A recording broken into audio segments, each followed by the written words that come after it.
Bent elbows in close to the body, lifted up high to the side. Which one is better for what reason when? Let's talk about it. And we're going to start with 100 on the reformer. Now, I'm on a decent amount of spring. I've got on 2 greens and a red. Normally, personal workouts, I do 2 greens and 2 reds. That's 4 springs. They're all heavy. That's what makes you stronger. But in order to be able to pull that much spring, you have to start with the reality of how to come into center, right? So if we start with arms straight, it is a lot of work because the weight and the lever of my arm, right, are farther away from center. And it's therefore that much more work I'm going to have to do to connect front and back body and pull on the weight of those springs, regardless of what your setting is. Okay? So, what I like to do is to teach everyone that connection and that strength of pulling into center with their arms, which is better taught with elbows bent, held in close to the sides of the body, really just underneath your shoulder. They don't need to be squished into your ribs super tight, but I also don't want them falling out here because then you're going to feel how it's really unstable in your shoulders and across your collarbone. But just take a few moments to feel what it feels like to stretch the arms away from, still staying in that width of your collarbone and width of your shoulders, and feel what it is to pull the elbows, engaging lats, engaging them to do their job, which is to pull the arms back into center. As the arms get farther away, the arms get heavier, the lats have to lengthen, but they still have to keep their tonus. And we're going to talk about that more and more and more and more. Okay? But we really want to feel that pull of the arms into us that is already drawing us into center. I'm going to go ahead and fold knees to chest.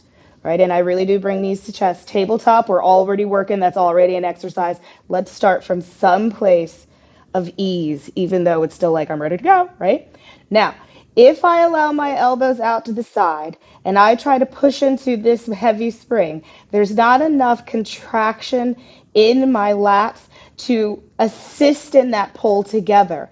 And what you're going to see is the weight of the springs push my shoulder blades up and get my upper trap way too involved. And then it's like really hard to push into the spring because I've actually come up off my back, right? My wings have kind of fallen off. Now, if I pull those elbows in, get those lats already doing their job, their adduction job, right? And I then am going to say, I'm going to engage arms. Yes, it's tricep. Now, I'm on a good amount of spring, so my voice is going to change here because you're going to hear how hard this is. On an exhale, if all I do is pick up my head, I'm going to get that same winging out of my arms and I'm trying to push into the spring because it is heavy for a reason. No, I could lighten it, but I'm not gonna. I'm gonna say to myself, self, pull everything into center from that feeling you're already getting of having to adduct and hold the arms in, right? And to hold them out of that upper trap, which can get super excited for so many people, right? All I want to do is give it some upper ab, wrap it into those upper obliques with an exhale. And I always like to say, lean into the spring. Pull and pull together. Then I can straighten the arms, straighten the legs, do the pumping, fra, fra, fra. Another fun thing to do is turn palms towards each other. I'm going to bend my knees so we can chat. And work opening and pulling back into center, which will assist you when you get to teaser, but it's how much you have to pull in and up to come up into teaser. If I were on a lighter spring, I could actually do teaser on the carriage, coming into a backstroke, right? So I'm going to lighten the spring, right? I was on 2 greens and a red. So that we can chat, I'm going to do this on 2 reds, okay? Right? Have you ever played with backstroke without the long box? That's what we're going to do. Because here on all of a sudden, now my elbows are bent wide out to the side, right?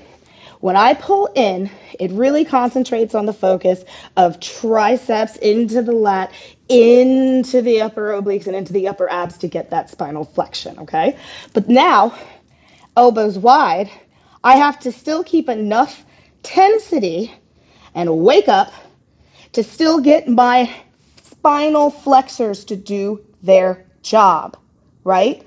As much as I still have to keep pulling the weight of the spring with me, right? So here I am. Now I don't have the work of the help and assistance pulling in to curve up. I simply have to say, hey, abs, scoop.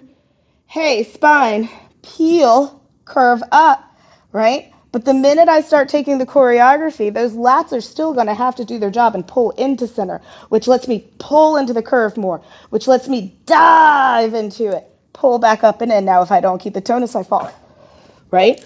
Putting that on the long box makes it harder because you're just higher up off the ground and your sensory system is doing a whole lot more to, not let you fall off the box, right? But also then because you have much more range to circle the arms, you're putting more challenge into that ability to pull in, right? Another place you could really practice this to understand what this work is in the idea of just a rolling like a ball, right? So we're going to take a rolling like a ball balance.